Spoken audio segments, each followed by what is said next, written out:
Utero, c'est un seul en scène, donc avec des gros morceaux de moi dedans, qui parle de maternité, de parentalité, de féminité aussi, de résilience, et qui parle des cancers gynécologiques. C'était ma volonté en revanche que ce ne soit pas le sujet du spectacle, mais qu'on le découvre au fur et à mesure. C'est pour ça que je parle surtout de maternité et de parentalité.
Ouais, donc le spectacle de Sabrina Nani, très touchant, très poignant, à la fois surprenant et extrêmement émouvant. Ce qu'est la réalité, avec des mots simples et pourtant importants, et qui alertent effectivement sur des sujets qui sont trop souvent méconnus. Parce que les concerts féminins, on n'en parle pas très souvent, et là c'est une façon un peu décalée d'en parler. Effectivement, cette façon de parler de son expérience, avec ce second degré autour de l'humour, je trouve que c'est très fort.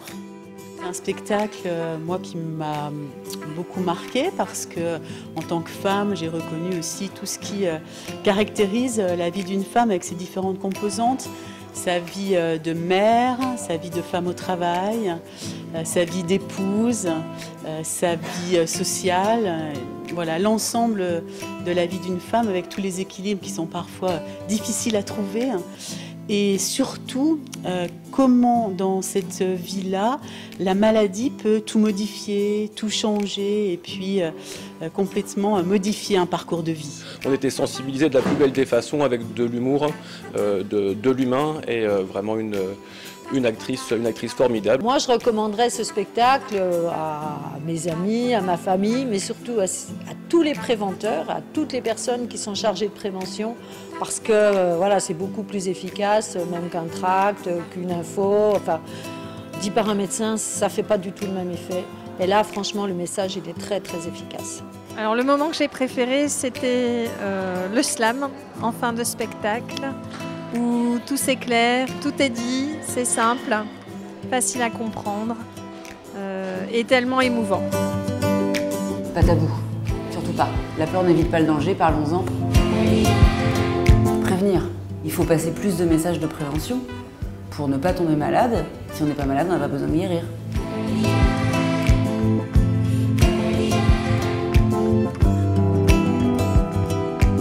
Je pense que quand on a une âme d'artiste, qu'elle soit, ça peut être par la musique, avec un livre, je pense qu'il y a des messages qui passent quand même beaucoup plus facilement. D'ailleurs, dans mon spectacle, en fait, je parle de prévention, mais surtout à la fin, et je le fais sous forme de slam, parce que j'ai dit que je ne ferais jamais ce spectacle sans parler de prévention, mais je ne voulais pas non plus avoir l'air d'une donneuse de leçons, en fait. Mais je pense que quand ça passe par l'humour, par l'émotion, c'est plus facile pour faire passer des messages.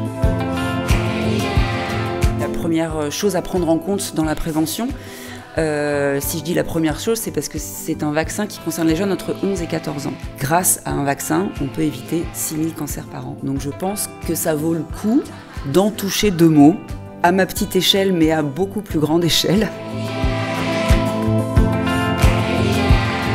Venez voir la pièce parce que c'est l'histoire d'une femme qui concerne toutes les femmes, qui concerne également tous les hommes. Et si vous avez des enfants, vous changerez le regard que vous avez sur eux, vous les aimerez encore plus.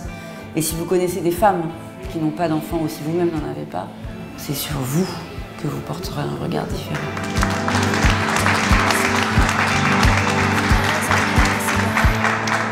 Le club de fin.